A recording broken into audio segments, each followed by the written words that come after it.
September 5th was also when Davey Johnson passed. If you're a younger fan, younger Mets fan, who did not get to experience the 80s, oh, what a time to be alive for a Mets fan. That's when I was a kid. That's when I fell in love with the Mets. I was 5 when the Mets won the World Series in 86. Davey Johnson was the manager. I was heartbroken when Johnson was fired in the 1990 season. It was just like, oh, this feels like the beginning of the end for this run, for this dynasty.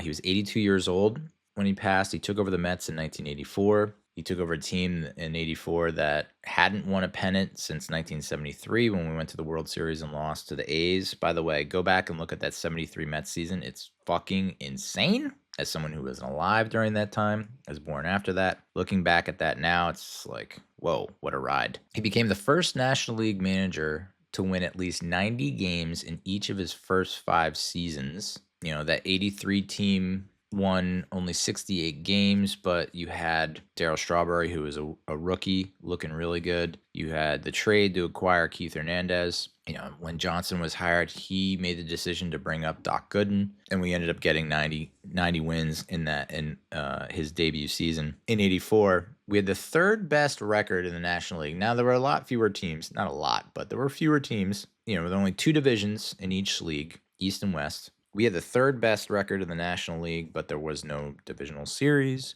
There was no wild card. It was basically division winner against division winner for the LCS. We were in the same division as the Cubs, the Cardinals, Pirates, and the Expos. That's how different things were. The Braves, Reds, and Astros were all in the National League West, which was, it's weird to see the Braves in the West. The amount of mileage they must have put on those planes coming out of Atlanta. Holy shit. I mean, they still have to put on a lot of mileage playing, you know, mostly Northeast teams, but 90 and 72. I mean, 84 team finished with the same exact record as, you know, the 2015 team that went to the World Series. You know, if you have the expanded format like now, you have to feel good about the Mets' chances. 84. We did not have a good record against the Cubs that year, 6-12. So this is also before interleague play. So you're just playing the National League. We were 6-12 against the Cubs, but we were 6-6 against the Padres. So it makes me think that we would have struggled with the Cubs for sure.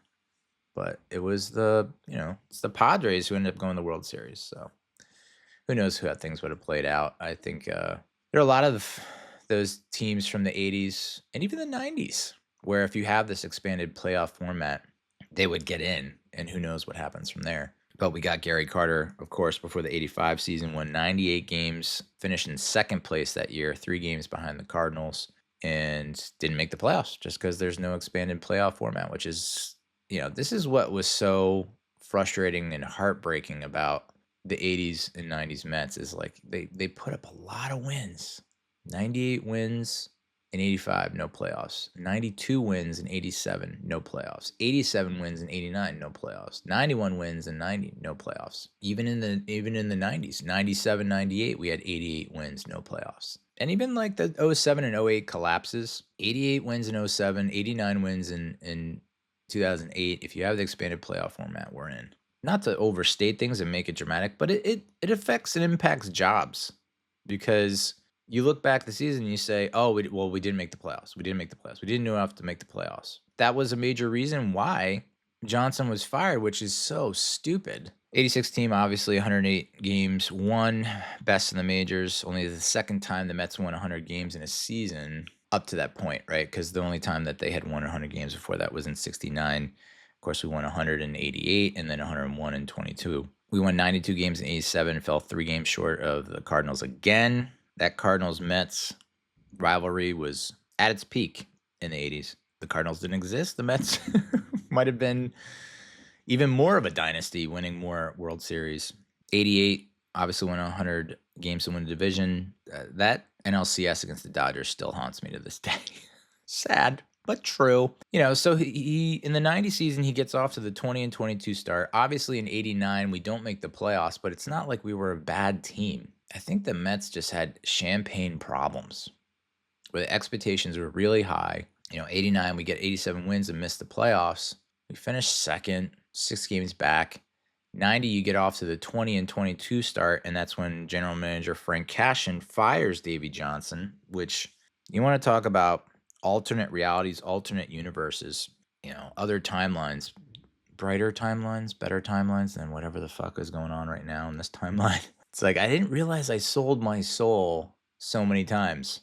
I sold my soul in 86, and I sold my soul in 2007, 2011. So Mets struggled early on in the 90 season, 2022. Johnson was fired. I looked this up because I was like, how the fuck do you fire Davey Johnson, who has a franchise record of 595 wins, was 11-9 in the postseason, which is good. His 595 wins as a Mets manager is way more than anyone else in franchise history. His 588 winning percentage is also by far the best in franchise history. Inducted in the Mets Hall of Fame in 2010, but how do you fire this guy after a lackluster start to a season in which literally 2 seasons prior was a pitch away, a hit away from going to the World Series, won the World Series 4 years prior, has given you, like we said, at least 90 wins in almost every season other than 89 when you came up 3 short. How the fuck are you going to fire him? And you can look, it was the wrong decision. It was just the wrong decision. It was wrong because you look at what happened after 1990. So Buddy Harrelson takes over in 1990 and goes 71-49. And it's like, all right, Frank Cashen's probably patting himself in the back and saying, look at what I did. Look at what I did. And then look at what happened in 90, from 91 to 96. You're looking at 6 seasons of just shit baseball. 77-84 in 91, 72-90 in 92, 59-103 in 93. I think that was the worst team that money could buy. 55-58 in 94, which was the strike shortened season. But, the Expos were running away with it that year.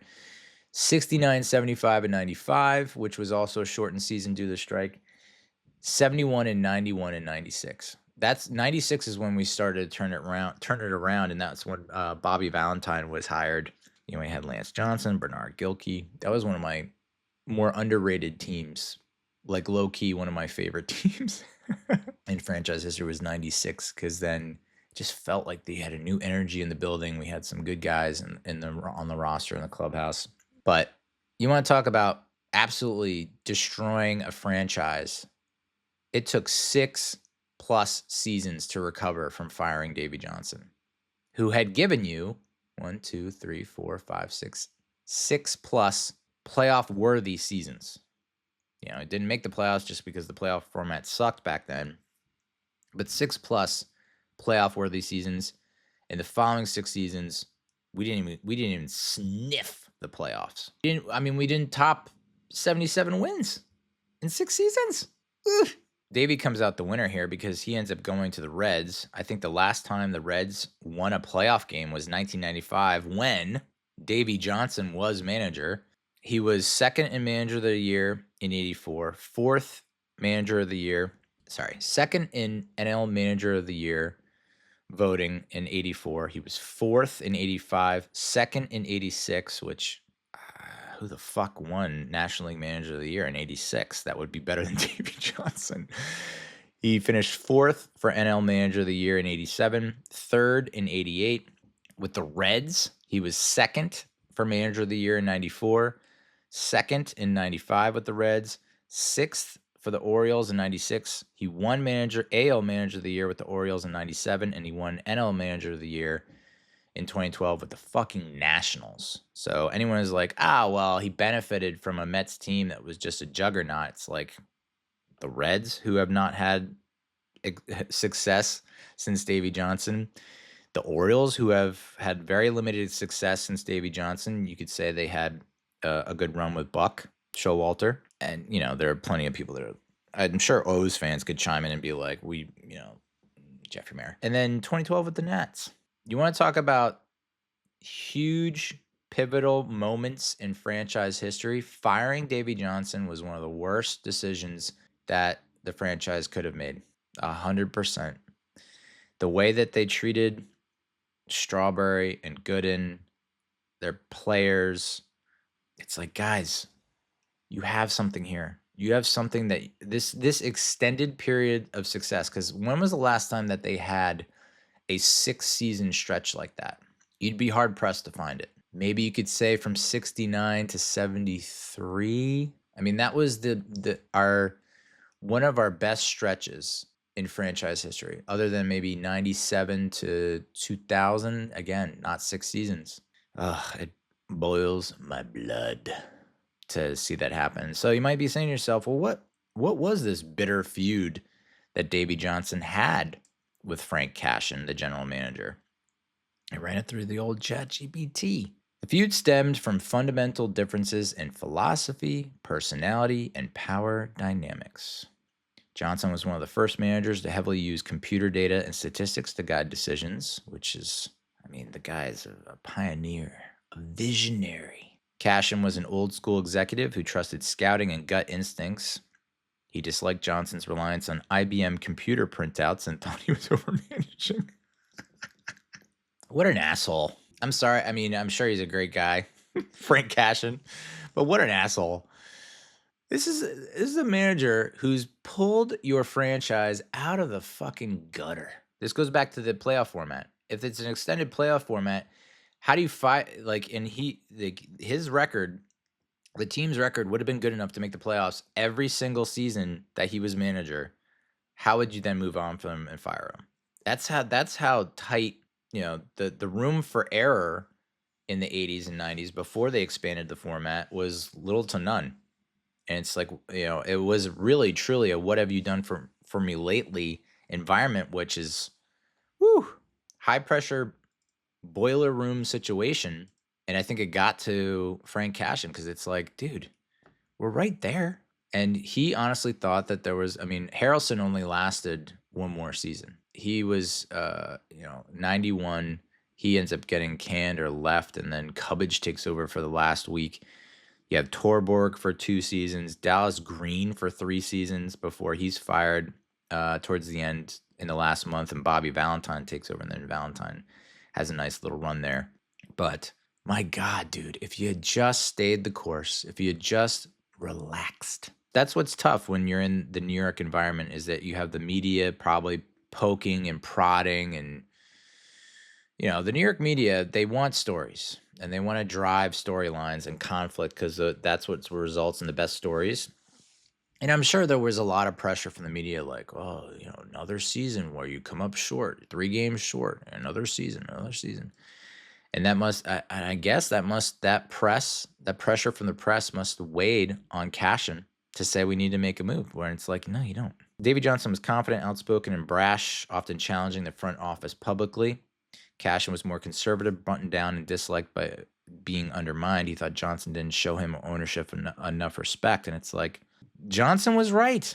And this is not a guy off the street who doesn't have playing experience. He was a 4-time All-Star, part of that Orioles dynasty in the late 60s, early 70s. The guy knows winning baseball. He's been on winning teams. Why wouldn't you trust that? The relationship was oil and water, where Cashen valued order and discipline while Johnson believed in giving players freedom as long as they produced. Let me see if I can pull up this quote. Many years later, Davey Johnson summed up his approach to managing by saying, quote, "I treated my players like men. As long as they won for me on the field, I didn't give a flying fuck what they did otherwise." Which is true to a certain extent. It's like, when you were outside this building, this facility, you are grown men. You're adults. You have free will. I'm not going to rule with the iron fist when it comes to that. You want to go out to 4 a.m? Great. At Club 54 or whatever, China Club. You want to go out to 4 a.m? Great. You better be in a position to play good baseball and make good decisions when you're back in the clubhouse, when you're back in the building. I mean, you talk about the 80s Mets, they partied their dicks off. And they were wild and crazy, but like when it came down to playing the game, they made the plays. And as much as they might have been knocked for being wild and crazy and party animals and whatever, undisciplined off the field, on the field, it was business. It was game time, game face, knowing what to do in the situation and making the play. I'm all for that managerial style. You know, what sucks that I'm seeing from not just Mendoza currently, but also with, going into football and Dable with the Giants is you have these star players, and of course star players get star treatment, but there are a lot of times where it's like, I can't envision someone like a Davey Johnson or a Bill Parcells putting up with a lot of the bullshit that you see on the field. Like, okay, LT's out there doing coke, prostitutes, whatever. But when he's then on the field, he's giving 110%, playing through injury. He's making plays. I'm sure if LT was fucking up and making a lot of mistakes and not making plays, Parcells is going to get on his ass. Belichick, I'm sure, would try, but would fail. Same with Davey Johnson. Davey Johnson is not going to put up with lackadaisical effort, not hustling. I mean, you look at all those 80s teams to a T, almost every guy on that roster is hustling their dicks off and fiery and passionate and emotional because they want to win. They have a burning desire to win. You just didn't see that with the 2025 Mets. You just didn't. And I understand it's a different generation. It's a different era. And that plays a lot into it. But, man, I would like to see a lot of that passion and fire come through. Francisco Alvarez is a great example of, I think he would fit it right in with the 80s Mets. That's a guy, like, obviously, he makes a lot of errors and slip-ups. There are times where it's like, dude, we're in the middle of a friggin' playoff hunt here. Like, what are you doing? But, even when he strikes out, breaking his bat over his leg, big time home run, and he's making sure that everyone knows and celebrating. He's more akin to the 80s Mets than you see from a lot of the other leaders on the Mets right now. Just, maybe a little too chill. Johnson wanted more say in roster construction, while Cashen believed it was strictly the GM's domain. Fuck off, Cashen. We talked about this with the New York Giants. Sorry to keep referencing them, but with the Mets as well. A GM and a manager, a GM and a head coach should be working in lockstep, hand in hand, and having these discussions and having debates. That should happen. It shouldn't be this kind of military type approach to hierarchy, in so much as like the GM does and says this, and that's that. The head coach or manager does this and says that. This line you do not cross. It's just a dumb way to operate. You need to give the manager and the head coach leeway and leash and a voice. I mean, they're on the battlefront. They're in the trenches day in and day out. General manager, owner, they're kind of removed from the situation.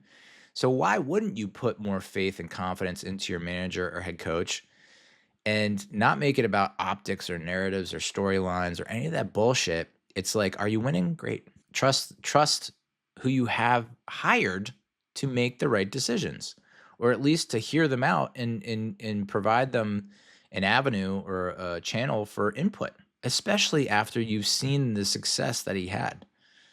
Cashen increasingly blamed Johnson for underachieving after the 86 World Series win. Okay. Johnson argued the front office hadn't made the right roster moves to sustain success. May of 1990, citing poor performance and clubhouse control issues. The players sided with Johnson, seeing Cashen as too rigid. Cashen believed the team needed a new voice, tired of Johnson's independence. So Johnson was progressive, free-spirited, and Cashen was more authoritarian. I'm siding with, obviously history is 2020. Looking back, it's Captain Obvious that we should have kept Johnson. Jesus fucking Christ. Oh, that's so upsetting. So upsetting. R.I.P. Davey Johnson. Hashtag Davey was right. Whew.